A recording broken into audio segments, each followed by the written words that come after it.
Well, here he is, the man, myth, the legend, the great Dallas Braden, now TV star, to go along with baseball star. Yeah, fallen stardust. Men want to be him, women, yeah, you know the rest.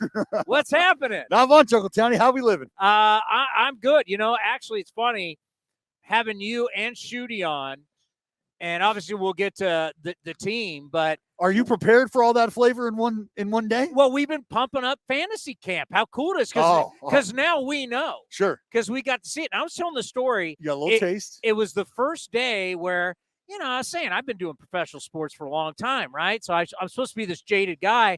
And I remember you didn't see me. You and Stu were talking to the pitchers, and Stu's got the hat on, and you guys are talking. You guys are intense. And I was sitting back behind him going, this is really cool. Like, this is like super, super cool. Like, this is a guy like you two guys and what you mean to this organization. And they're like taking in every word. And I'm like, I didn't realize it was this intimate. Yeah. It was this detailed. It's a very fantasy camp special. Well, how intimate does it get? We shower together. That's how intimate. You get to see him nude. That's how intimate it gets at fantasy camp. But in all seriousness, I look forward to it every year for that reason, right? I get to be for a week or so on the same team, not on the same level, in the same room as guys like Dave Stewart, Carney Lansford, Terry Steinbach. We had great Barry Zito, right? Yeah. One head of the big three. I mean, when you have folks like that rolling through camp that are taking the time not just to have baseball conversations, but really live the baseball life with you for a week plus, and you have that up. I don't know how people don't jump all over it, but I do know that people do jump all over it because we have an incredible camp each and every year. Yeah, you're playing, and I can't oversell it. You're playing the sister course to TPC Scottsdale where they play the waste management. Mm-hmm. We went over to Top Golf. Yep. There was a happy hour every night. Yep. I mean, you got the trainers, you got the uniform, you got the games. I'm like, for the price, it's a no-brainer. No-brainer. Everything that you thought big league life was about, you get to experience. There's more perks to it that we may or may not be able to divulge over a live stream. There's just so many cool aspects to having that dream realized, so to speak, with some of your childhood favorite, your hero. Like, it really is. For me, the fantasy camp and the idea of it is a gift that continues to give because they keep asking me to come back. And as long as that happens, I'll keep showing up. And you can't sell yourself short. Yes, you're not going to have the resume of Dave Stewart, but Ace fans love you, and you know that. And that's got to mean a lot. Well, Tony, it means the world to me, and I appreciate that just about as much as I appreciate oxygen, because it's I mean, one of the same. Those are two things that really get me up in the morning, right? Well, you're the lead TV analyst. There's only 30 teams. There's only 30 of these jobs. You're one of them. And I've been very blessed to be given the opportunity to be the conduit of sorts between what's happening on the field and what our incredible fans are seeing, feeling, thinking, wondering about at home. And that's a responsibility that I take extremely seriously. And I hope it shows. I hope it comes across through the broadcast that I care about this game. I care about our fan base even more so. And I want to make sure that they know not only about our great players, but about the players on the other team, because they're really good too. So when we get to compare what we have and what we have now and what we could have in the future to what we see star-studded already, I think, again, it's my responsibility and it's our job. It's our duty to make sure our fans have that perspective. Overreaction Monday. We've already been doing it. Like Trace Thompson's better than Klay Thompson. The Phillies, it's a must-win tonight in New York as they're now 0-3. Bruce Bochy and the Magic of the Texas Rangers. We've only had 3-4 games, but you know what?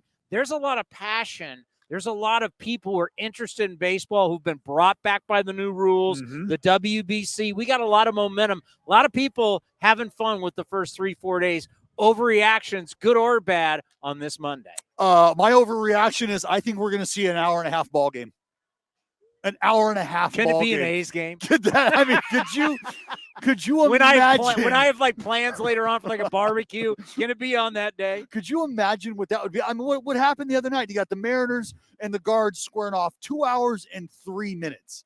2 hours and 3 minutes of highly competitive, highly exciting baseball. That's a brand of the game that I don't know anybody sitting in the stands has seen in their lifetime, to see, the punch, the counter punch, all happening within that small window of time. That is jam-packed full of excitement. I don't think it's going to happen, but if we're overreacting, hell yes, hour and a half ball game. That's on the docket. Some of the greatest prize fights in the history of boxing went 5 rounds, 6 rounds, where they just slugged it out. You can Hagler Hearns. Yeah, I mean, some of these they didn't go the full.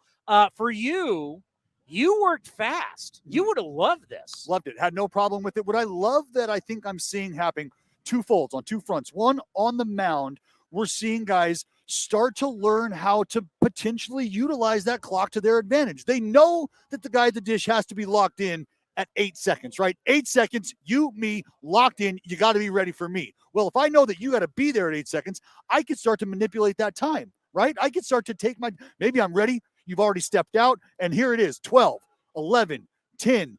Now I'll just stare a hole through you until we get to 2 seconds and make you really, really uncomfortable. And if I can utilize that to my advantage, why not? And I think we're starting to see guys do it. We saw Max Scherzer flirt with it a little bit, right, in spring training. But I think guys are starting to get a handle on that. And on the flip side of that, I'm going to say something that unplug your ears. Unplug. Don't plug, unplug, because I don't know if you've heard this in a while. These do exist, few and far between. A 2-strike approach. Stop it. Yes. That's dead. A 2-strike You're not allowed approach. to do that. You want to know why? Because we're seeing these guys step out with 2 strikes now, right? That's when the hitters are starting to call their timeouts. Is they get 2 quick ones on them. They step out, call time, and you're watching them sort of process the moment. They got to gather themselves, give themselves time. So I'm wondering, and I'm hoping, and I do have some insight that tells me that I think we're starting to see a shift back to guys realize, you know what, with the time and the value, and my value is going to be in whether or not I can adjust. And if I can start to take advantage of the box I'm being put into or learn how to play in this box, I might extend my shelf life. So now you're seeing guys cut a swing down. Maybe you can use the other side of the field. Why? Because they don't have 5 guys on that side these days. I say it on the show all the time. It's a game of math. And every single time you do something in the positive, it adds up. So people were worried, like, is this going to mess with the quality? Well, already we're seeing on-base percentage up. The first weekend, on-base percentage is up, slugging's up. So that means OPS and OPS plus is up. That's action. Batting average with balls put in play. Action. Up. Action. Batting average up. Stolen bases up. So everything offensively is up, and it's shorter. The rules are working. It's about time. I mean, they've done everything they possibly can to gear this towards the offense, right? I mean, short of moving the mound back, they've lowered it. They've done everything we possibly can to play to the hand of the hitters. And I honestly have no problem with that, because I understand what puts fans in the seats, and I understand what puts eyeballs on the television. And I absolutely love lighting the fire underneath that cauldron of competitiveness. Let's get that thing boiling. And I think that's what's happening out here. And we're seeing a perfect marriage, Johnny, from fans of yesteryear and fans today. They're showing up at the same point. They're watching the same game, and they're getting out of it the same thing, which is an exciting brand of baseball that they weren't really aware that existed. Some forgot that it existed and have been holding on to it for years. Others have just been hearing about this mythological baseball game that only takes 2.5 hours or so. And now they're getting it, and they're realizing this is what we've been missing. Yeah, it's something that it's like the last thing that needs to be fixed. What would you say if I told you were only playing once a week? So 7 days, maybe there's a day off, 6 games in 7 days, or 7 games in 7 days, and I'm telling you, you're only playing once. As a player? Yeah, no, what do you mean? Am I well, terrible? If you're in a 6-man rotation, am I on the way out? If you're in a 6-man rotation, uh-huh. You're playing once a week. Yeah. That's it. Yep. So if I put like a pie chart up about how much you contribute to the overall, if you only play once a week and you're only giving me 5 innings, you're not giving me a whole lot of production in a week of work. Well, I think that I can understand how that might on the surface feel that way, but the value of the body of work per individual, I think, matters. And you understand that when certain guys take the ball, it might alleviate a certain amount of stress in the bullpen, as opposed to a guy who takes the ball on the 5th day of the rotation. You might need a little more out of the bullpen on that day. So his 5 innings of value, if they're clean and productive, might mean a little more than maybe the horse's 5 innings, because you expect those 5 innings to be productive, and you expect probably 2 more or so on top of that, if that makes any sense. So I can understand the 5 innings of value and how we're not getting you much here. If we start, I can't even believe we're talking about 5 innings of value. Neither can I. I'm gonna need. You're gonna pitch shower once every 6 days and pitch 5 innings. I'm gonna need to What shower. the hell is going on around here? But hey, you know what? You need to give me 8. Mania went 8 today, by the way. That's all part of the evolution of this game, though. And I love how, and I use this term endearingly and lovingly, the nerds, because the people who crunch the numbers and give you these algorithms and project it, they're extremely important to the game. Extremely important to the game. But it's odd and interesting to me how they have, in my opinion, single-handedly brought the value of the starting pitcher and the value of the win all the way back. Remember when people were telling us how the win, like Cody and I have fought all the time. Wins don't matter. Wins don't matter for a starting pitcher. And I keep fighting it. And as you mentioned, as the data, the wins starting to come around. Cody, you want to get in on this? Well, they're asking the question. This is Dallas Braden. Tell him. Go ahead.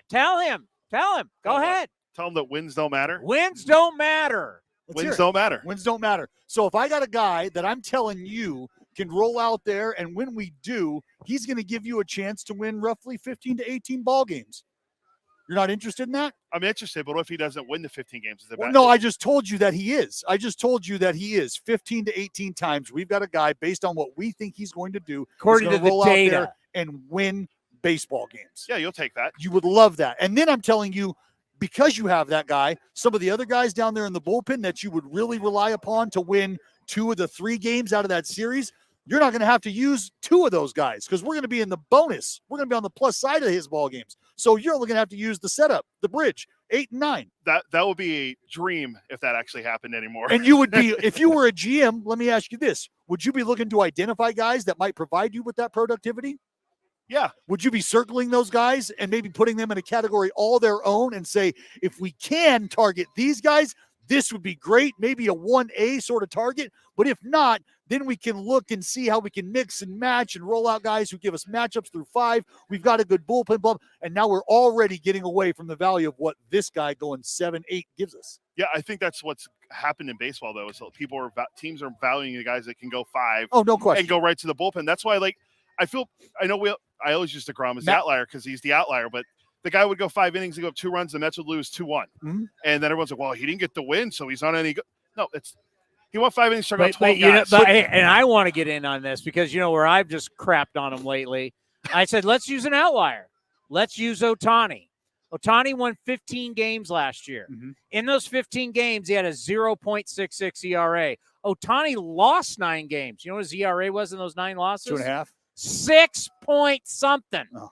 So let's not act like Shohei Ohtani had nothing to do with those 9 losses and a 6-something ERA, Mr. Outlier. So when these guys don't, it's like, and by the way, DeGrom can't even be an outlier anymore. It's been so long since he mattered.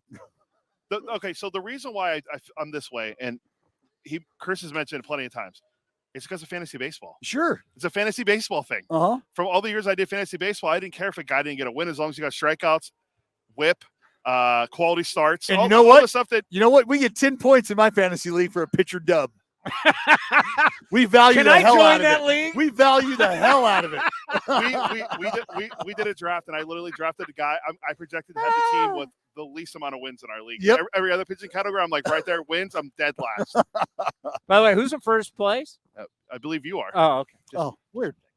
Just rolled out of the rack, Corbin Burns had 1 bad start. He'll be fine. Okay. Tough start for Sure. the A's, 2023. Yep. It's early. These next couple series, though, you've got, I keep trying to say the Tribe. We got Guardians in town. Mm-hmm. Obviously, fantastic run organization, playoff team. Tito Francona, love him to death. Then you're going to take on Tampa. You're going to have the Mets. I mean, you got some playoff teams that you got to face. What's the mindset? Well, it's an early litmus test for where you're at in a couple different areas, right? I think this matchup, this series here, defensively, it's going to test you. Why? Because this is a team that does not swing and miss. They put the ball in play. So are you playing sound, fundamental defense? That's going to be tested. The pitching staff. This team does not swing and miss. Are you executing in and around the strike zone? Yeah. They're going to find that out over the course of this series. Offensively, you're going to be facing some guys who can fill the strike zone up, guys who know how to manipulate the baseball, and Plesac and Bieber here early. So offensively, are you geared up, and do you have a game plan in place to attack somebody who is looking at you not as the predator but as the prey? Because those two men go out there with a hunter mentality. I know that. So I think with the guard series, that's something to look forward to, those few things. The next series, Tampa, I think a lot of the same thing. Offensively, maybe more so. The defensively, will you be tested? Because you're going to deal with that arm barn down there in Tampa. They can rolling everybody at you from a 1 o'clock stable. slot, from a 1 o'clock slot to a 12 o'clock slot. And you don't know who any of them are. They just keep bringing these guys up. And they all look the same. It's 97 with 22 inches of horizontal, and it's good luck, buddy. Yeah. Good luck. It's Pete Fairbanks after Pete Fairbanks exactly, after Pete Fairbanks. Crazy-eyed psycho. I absolutely love that man. Love him. And then, I mean, the Mets. Yeah. I mean, it's going to be a good test. Yes, it is. Absolutely. So, I mean, not much has changed from last year by way of what the season represents, which is a ton of opportunity for a lot of guys who are looking to either reestablish themselves or take advantage of an opportunity that they've come across, that they've earned for themselves. And that's what excites me about the season when I look at the roster is, again, it's the steady growth that we have a front row seat to watch guys either reemerge or blossom into the big leaguers that they know they can become. What do you want to see? Because we got young lefties, but what do you want to see early from the young pitchers? What I want to see is guys not afraid to compete with their best stuff. And I think at times you can get scared or chased out of the strike zone or chased out of the hunter mentality and go out there and try to survive. So I would really like to see guys take note of the weapons that they have, because we've got some arms here that can get guys out. And I think they just need to be reminded and remember that they're here for a reason. You are a big leaguer. Check that box. Now let's stay a big leaguer and let's go out there and shove it down somebody's throat.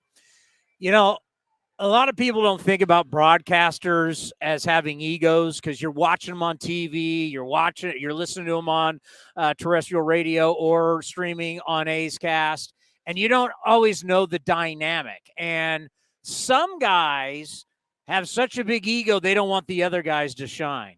And I think where you're so lucky is that you work with a guy who is so easy to work with. He's such good people. The whole family is. But when I think about what Glenn, it's just a guy that goes, you know what? Let Dallas Braden be Dallas Braden, right? Let the show be the show, baby. And it takes a lot. And just how special is it to work with Glenn? Because I don't think Glenn gets enough credit. Well, I can tell you right now he doesn't get enough credit. And there's no way that I'm in the position I'm in without the tutelage of Kipe and obviously, Foss.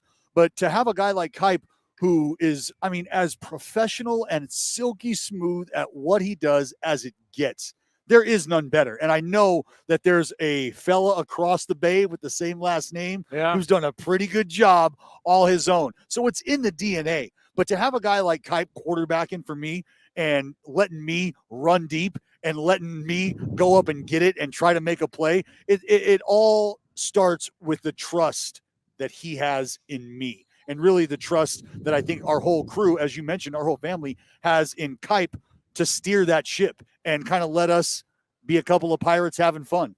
Let's end on this. What do you think, since you took over full time, what do you think has changed for you in the role?